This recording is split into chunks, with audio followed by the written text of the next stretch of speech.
Libur lebaran means two things for me. First, endless food. Second, I finally get some time to stay away from my laptop. So instead of typing away at contract, I decided to touch some real material for once. Welcome to my first attempt at pottery. Will I make a masterpiece? Will I accidentally create an abstract disaster? Let's find out! There's a certain magic in a place like this, like every cup, bowl, and plate started as nothing more than a lump of art. And today, I get to turn my own lump into something new.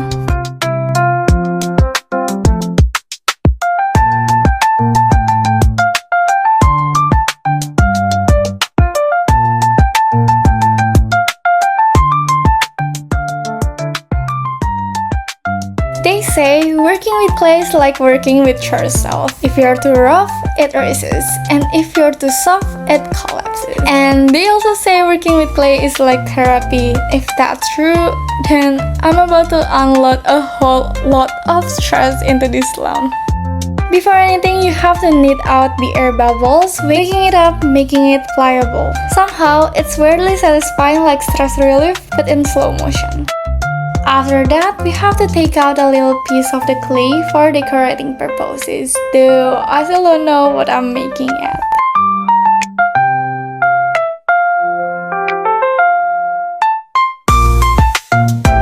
Next, we move to the pottery chair to do the wheel throwing. And the first step here is centering the clay.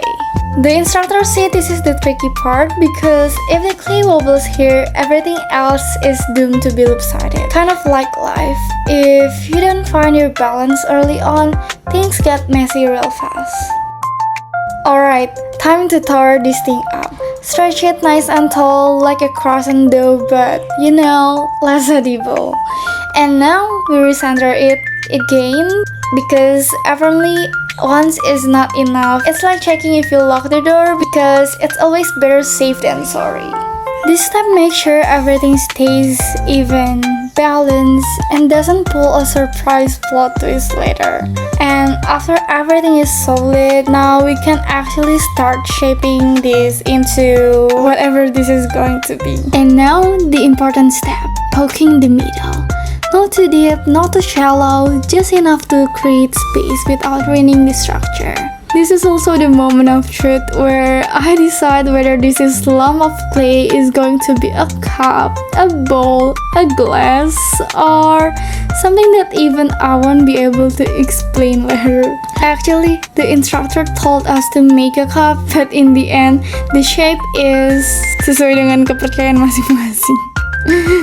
And if mine looks like a bowl, well, that's not on me. My intention was to make a small ikebana vase bowl for my next flower arrangement.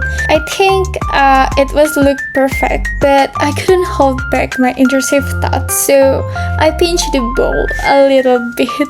But please don't blame me because again, each person has their own belief and I personally believe this is art. Now, before I can move this masterpiece, I have to dry it a little so it doesn't collapse like my willpower around snacks. Alright, now the final boss.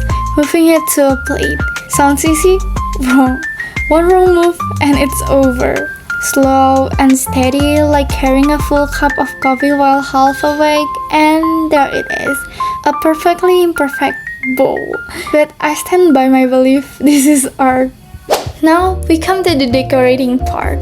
So remember when I pinched the bowl earlier? Yeah, now it just looked unintentionally squished, but instead of fixing it, I've decided to embrace the chaos. And then I had an idea. What if I add a tiny little figure sitting on the bowl? Like, that's the reason it's squished. It's not a mistake, it's a story.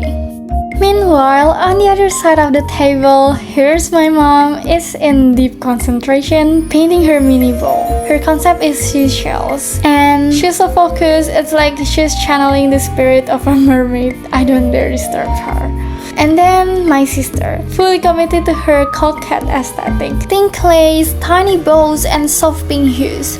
Basically, the kind of mug that looks like it belongs in a vintage vanity setup next to a stack of poetry books. Alright, round 2. I'm getting another piece of clay and this time I have a plan. I'm making a flower vase. Something taller, elegant, perfect for my next flower arrangement. I mean, how hard can it be? I already survived making the first piece. This should be a breeze, right? Turns out wrong. So very wrong. The problem is it's too heavy. The base is thick, the walls aren't rising evenly, and the whole thing just gave up on life half through. But that's okay. We learn, we adapt, we...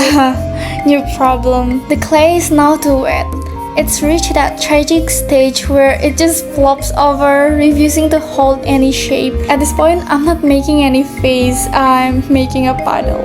And that is what we call a complete artistic failure. I could try again, but honestly, I think this clay has been through enough. Let's call it an experiment. Not every piece survives, but maybe that's the point. Sometimes things don't work out and no amount of fixing can bring them back.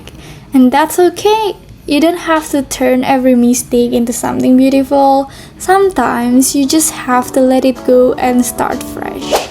Alright, I've decided to move on from my failed phase. It's time to accept the reality and focus on what I can fix, which is painting my little squish bowl. Let's just believe that we move forward, we don't dwell, we don't cry over spilled clay. Instead, we embrace the artistic process, mistakes, and all. And now, time to bring this little bowl to life. I'm painting it yellow because I want it to be cute and playful. You know, something that screams fun instead of, oops, this was supposed to be a face. Happy and cheerful. Okay, now we're ready for the final reveal. Is our final result. A little imperfect, a little wobbly, but 100% handmade with love. I mean, mostly love and a little bit of frustration. I really hope I get the chance to learn pottery again. Maybe next time I'll actually succeed in making a vase. Thank you for watching. See you in the next video. Bye bye.